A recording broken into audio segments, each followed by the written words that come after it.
Eh bien, Seigneur, nous venons à toi ce matin parce que nous souffrons. Certains d'entre nous souffrent personnellement d'avoir perdu un être cher. Certains d'entre nous souffrent parce que nous voyons nos frères et nos sœurs en Christ qui sont malheureux. Devant le tumulte des émotions qui nous assiègent, on n'a pas toujours su quoi dire ou quoi faire. Parfois même, nous avons réagi d'une façon moins que parfaite à ce que nous vivions.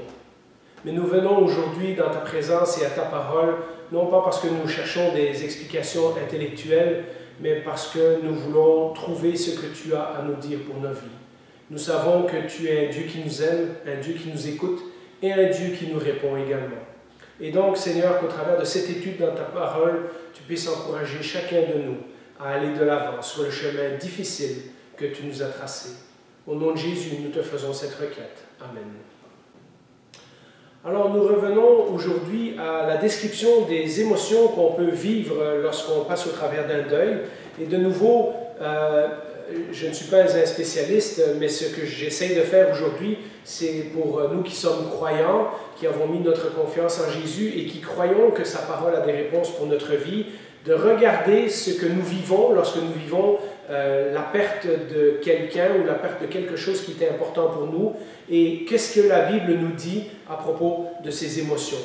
Nous avions parlé du déni, nous avions parlé de la peur et de la confusion la dernière fois, nous avons parlé également de la colère, mais à l'inverse, il y a une autre émotion qu'on ressent parfois et qui nous fait sentir très mal à l'aise. Certaines personnes vont ressentir un certain soulagement à la perte de quelqu'un. C'est le cas, par exemple, quand on a dû s'occuper pendant de longues périodes de temps d'une personne qui était très malade. Et nous l'avons vu souffrir, et lorsque cette personne décède, nous pouvons sentir un soulagement. Mais souvent, avec ce soulagement, vient un sentiment de culpabilité, parce que nous avons peut-être l'impression que d'être soulagé indique qu'on n'aimait pas la personne autant qu'on l'aurait désiré. Nous sommes soulagés que la souffrance de cette personne soit arrêtée. Et si c'est un croyant, nous sommes surtout soulagés de savoir qu'il est maintenant dans les mains de Dieu. Mais en même temps, on se dit que peut-être on ne devrait pas ressentir cette émotion. C'est une émotion qui nous fait sentir vraiment bizarre. La réalité, c'est que le soulagement n'a rien à voir avec votre degré d'amour ou non pour la personne que vous avez perdue. C'est la réaction normale à une situation qui vous a affecté pendant longtemps, qui vous a mis de la pression, qui vous a mis aussi de la souffrance dans votre propre vie et qui vous a stressé pendant une longue période de temps. Et c'est normal de sentir, et pour vous-même et pour la personne qui est partie rejoindre le Seigneur, un certain soulagement. Vous seriez surpris d'ailleurs de trouver que cette situation se retrouve dans la Bible. Lorsque David a perdu son bébé, nous lisons dans 2 Samuel 12, versets 19 à 20, la réaction de David. David s'aperçut que ses serviteurs parlaient tout bas entre eux et comprit que l'enfant était mort. Il leur demanda, « L'enfant est-il mort ?» Ils répondirent, « Il est mort. » Alors David se releva, il se lava, se parfuma et changea d'habit. Puis il se rendit dans la maison de l'Éternel et s'y prosterna. De retour chez lui, il demanda qu'on lui serve à manger, et il mangea. Voyez-vous, pendant que l'enfant vivait, David espérait encore peut-être autre chose. Et donc il jeûnait, il priait, il s'humiliait devant Dieu. Mais une fois que le Seigneur a fait connaître sa réponse, David accepte la réponse du Seigneur, et il sait maintenant qu'il doit passer à quelque chose d'autre. Son soulagement n'est pas un signe qu'il n'aimait pas cet enfant, simplement que cet enfant ne reviendra pas et que lui maintenant doit continuer d'avancer avec le Seigneur. Une autre des émotions que nous allons ressentir avec la tristesse, c'est probablement celle qui est la plus courante, c'est la dépression. Et la dépression va se refléter d'abord par un manque d'énergie, un manque de sommeil, une fatigue autant physique que mentale que émotionnelle. Parfois, on n'aura plus envie de rien faire d'autre, on n'aura pas envie de sortir du lit, on aura de la difficulté à manger. Et cela vient même avec un certain sentiment de désespoir, un sentiment profond qui nous affecte. C'est important lorsque nous vivons cette émotion ou lorsque nous côtoyons quelqu'un qui la vit, parce que parfois nous-mêmes, nous ne la détecterons pas, mais nous la verrons dans la vie d'un de nos proches. C'est important de ne pas hésiter à voir un médecin. C'est une émotion qui nous affecte profondément, y compris le corps et l'esprit et tout ça. Et donc, c'est une émotion que si nous laissons aller, elle est dangereuse, elle peut nous amener à des dégâts. Ce n'est pas un manque de foi ou une preuve d'immaturité spirituelle de faire confiance à un médecin. Le Seigneur, comme on l'a déjà dit dans d'autres messages, nous a aussi fait grâce de ce qu'on appelle la grâce commune, c'est-à-dire les choses que l'humanité crée et qui sont bonnes et qui peuvent nous servir.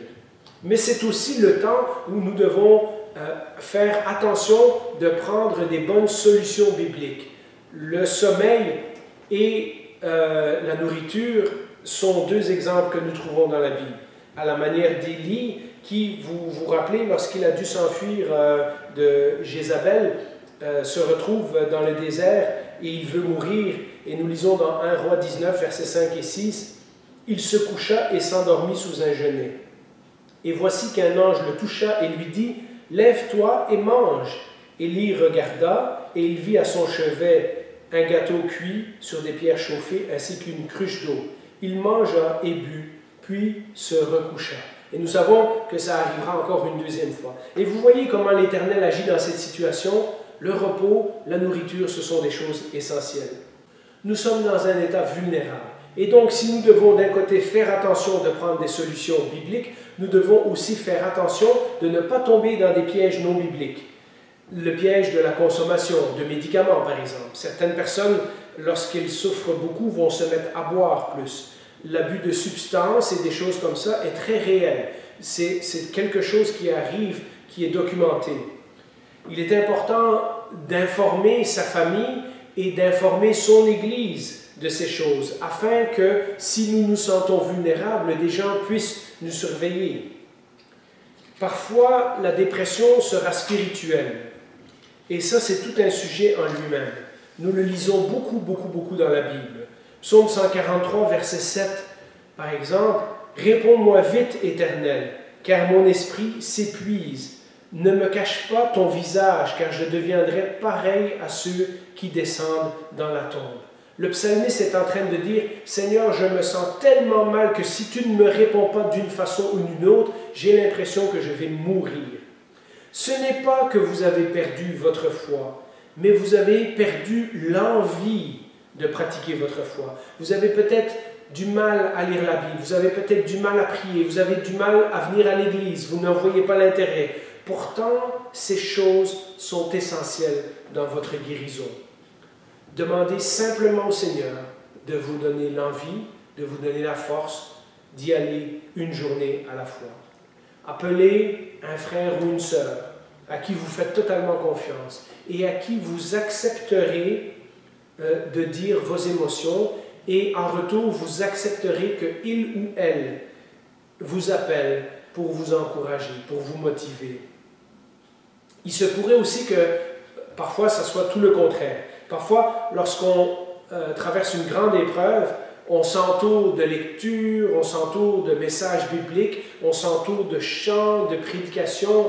On a l'impression tout à coup qu'on devient plus proche du Seigneur. Ce sont des bonnes choses pour nous aider à passer à travers de la douleur.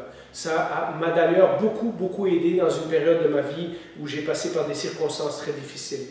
Nous ne savons pas toujours quoi dire à Dieu, nous ne savons pas toujours comment lire notre Bible, comment étudier, mais d'entendre ces messages, d'entendre ces cantiques nous font du bien. Il est important que lorsque cela arrive, que nous soyons aussi conscients que nous devons le faire pour les bonnes raisons et non pas simplement pour chercher à fuir notre douleur ou à nier ce qui nous arrive. Nous nous accrochons à Dieu, pas comme une échappatoire, mais parce que nous sommes persuadés qu'il a des réponses à donner à notre vie. Donc ce n'est pas une façon de ne pas confronter nos douleurs, mais de confronter nos douleurs en nous aidant de la parole de Dieu. Une autre émotion que nous vivons, et celle-là est plus facile à identifier, c'est cette émotion de profonde solitude.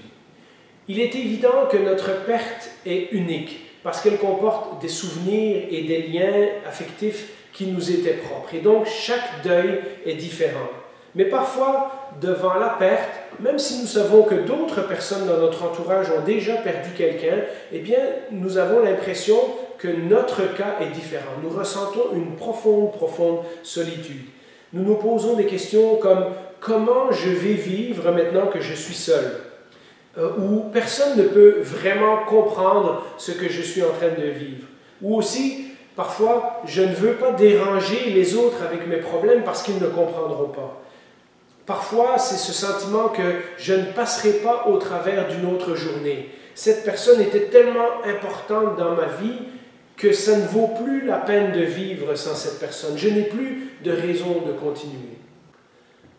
À nouveau, si ce discours intérieur nous pousse vers des sentiments suicidaires, il est important de chercher de l'aide rapidement. Il est important d'en parler à quelqu'un rapidement.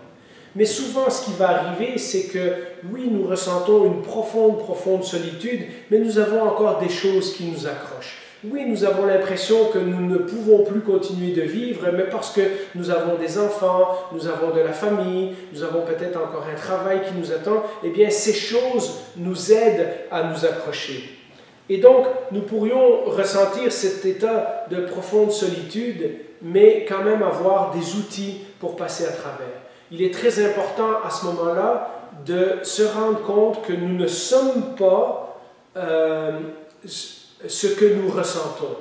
La solitude n'est pas la définition de qui nous sommes. Nous sommes des personnes qui ressentent la solitude, qui vivent la solitude, mais pas une personne qui est totalement seule. Et c'est à ce moment-là que le chrétien doit faire l'effort de comparer ce qu'il est en train de ressentir avec les affirmations de la parole de Dieu. Le psaume 46, verset 2 nous dit « Dieu est pour nous un refuge et un appui, un secours toujours présent dans la détresse. » Oui, vous vivez la solitude, mais Dieu nous assure qu'il est là. Ésaïe 41 dit « N'aie pas peur, car je suis moi-même avec toi. Ne promène pas des regards inquiets, car je suis ton Dieu. Je te fortifie, je viens à ton secours, je te soutiens par ma main droite, la main de ma justice. » Et la Bible continue au psaume 23, verset 4. « Même quand je marche dans la sombre vallée de la mort, je ne redoute aucun mal, car tu es avec moi. » Dans Matthieu 28, verset 20, la promesse de Jésus, « Et moi, je suis avec vous tous les jours jusqu'à la fin du monde. » Il y a donc un juste équilibre à découvrir entre le temps que nous passons seuls, parce que nous ne sommes jamais vraiment tout seuls dans les mains du Seigneur, parce qu'aussi on a besoin du temps seul pour vivre et pour analyser et pour comprendre les émotions et les choses que nous vivons, mais nous avons aussi besoin de continuer à nous entourer d'autres personnes. Il est essentiel de ne pas se refermer sur nous-mêmes pour toutes les excuses qu'on a dit tantôt, je ne veux pas déranger les autres avec mes problèmes, etc., ou parce qu'ils ne comprennent pas, parce que d'être tout seul tout le temps n'aidera pas le processus de guérison. Le Seigneur a fait son Église de façon à ce que nous puissions nous soutenir les uns les autres. Il est sage et biblique de ne pas bloquer définitivement les personnes qui pourraient le mieux nous aider. C'est également pour les gens qui ne vivent pas le deuil, mais qui essayent d'accompagner une personne, de ne pas s'imposer quand la personne nous demande du temps tout seul, quand la personne nous dit que ça ne va pas, quand la personne nous dit que peut-être ce dimanche elle ne viendra pas à l'église. Oui, nous devons les entourer, nous devons nous préoccuper d'eux, mais parfois il y a des journées où ça ne marchera pas. Et il nous faut laisser un petit peu d'espace à ces personnes. Mais nous ne devons pas non plus faire le contraire et ignorer les personnes parce que nous ne savons pas quoi dire. 1 Corinthiens 12, 26 nous le rappelle. « Et si un membre souffre, tous les membres souffrent avec lui. Et si un membre est honoré, tous les membres se réjouissent avec lui. » Si on ne sait pas quoi dire, mais qu'en même temps on ne veut pas ignorer la personne qui vit un deuil, il y a des façons simples, plutôt que de dire « bonjour, comment ça va ?» et d'attendre une réponse un peu malaisante de la personne. On peut dire « j'appelle pour savoir comment se passe ta journée » ou encore « j'aimerais prier avec toi. Comment est-ce que je peux prier pour toi? Est-ce qu'il y a quelque chose de spécifique que tu ressens aujourd'hui que tu aimerais qu'on amène au Seigneur en prière? » Et en le faisant, eh bien, nous finirons par apprendre et nous deviendrons bons à accompagner nos frères et sœurs qui souffrent. Nous savons qu'un jour, peut-être ça sera à leur tour de nous accompagner. Alors, il y a d'autres émotions que nous aurions pu identifier, mais je veux tout doucement bouger vers la conclusion de cette série de messages. Il viendra un temps où nous reconnaîtrons ces étapes et nous les accepterons comme le chemin que Dieu permet que l'on traverse. En bout de ligne, l'objectif est d'arriver à l'étape suivante. Et l'étape suivante se résume en 3 mots que j'aimerais vous laisser pour vous encourager aujourd'hui. La première chose, c'est l'acceptation de ce que nous vivons et de ce que nous ressentons. D'abord parce que si nous n'acceptons jamais de passer à l'étape suivante, si nous n'acceptons pas ce que nous vivons, les émotions refoulées vont finir par ressortir un jour d'une autre façon. Deuxièmement, parce que les émotions que nous vivons, toutes ces séries d'émotions que nous venons de passer en revue, sont la preuve que nous étions profondément attachés à la personne que nous avons perdue.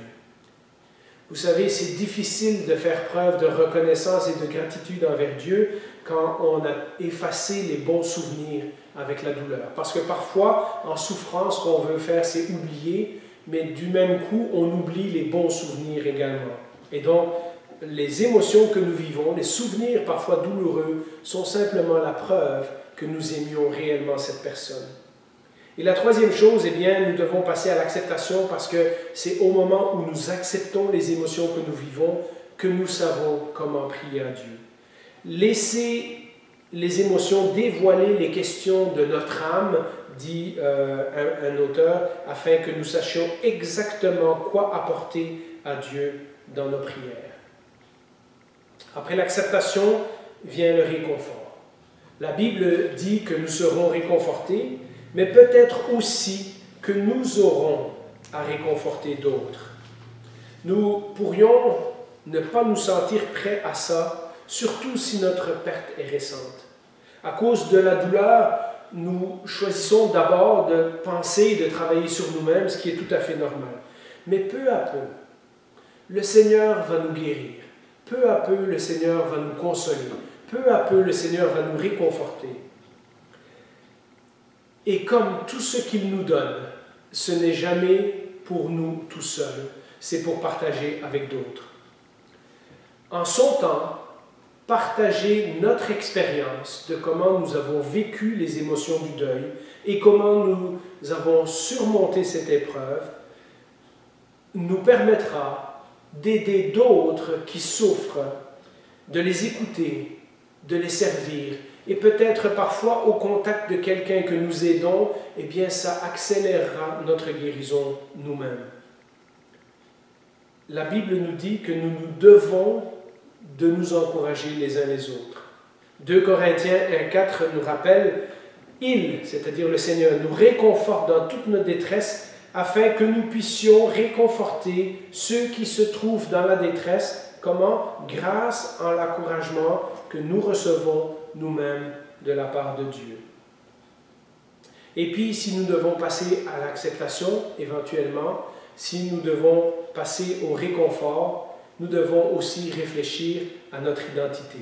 Nous ne sommes pas nos émotions. Elles font partie de nous, mais elles ne doivent pas nous définir. Sinon, comme nos émotions sont changeantes, si notre vie est basée seulement sur nos émotions, eh bien notre vie sera basée sur des fondations qui bougent tout le temps. Notre identité n'est pas notre perte. Notre identité n'est pas le deuil. Notre identité, ce n'est pas la tristesse que nous vivons. Notre identité n'est pas la dépression que nous ressentons, mais notre identité est en Jésus-Christ. C'est donc essentiel de nous définir selon ce que la Bible dit de nous et pas seulement selon les émotions que l'on ressent. Nous sommes surtout et avant tout ce que Dieu dit que nous sommes, c'est-à-dire son enfant bien-aimé, celui que ni la hauteur, ni la largeur, ni la profondeur ne pourra séparer de l'amour de Christ, celui pour qui il a donné sa vie et celui pour qui il a encore un but, pour qui il a préparé une place et qui l'attend un jour pour nous guérir complètement. Oui, nous sommes présentement un enfant qui souffre, mais il a promis qu'il ne nous abandonnerait pas. qu'il serait avec nous au travers de l'épreuve et qu'éventuellement, peut-être ici-bas, mais certainement dans le ciel, nous serons totalement consolés, totalement guéris de notre perte. Et je finis avec ce verset qui pour moi est un des plus beaux versets de la Bible, dans Apocalypse 21, versets 3 à 5. Il, en parlant de Dieu, habitera avec eux, et ils seront son peuple, et Dieu lui-même sera avec eux. Il essuiera toute larme de leurs yeux, et la mort ne sera plus, et il n'y aura plus ni deuil, ni cri, ni douleur, ni toutes les émotions que nous avons mentionnées dans cette étude, car les premières choses ont disparu. Et celui qui était sur le trône dit, « Voici, je fais toutes choses nouvelles. » Frères et sœurs, c'est à cela que nous nous attendons, c'est là notre espérance. Que ces mots puissent vous réconforter. Amen.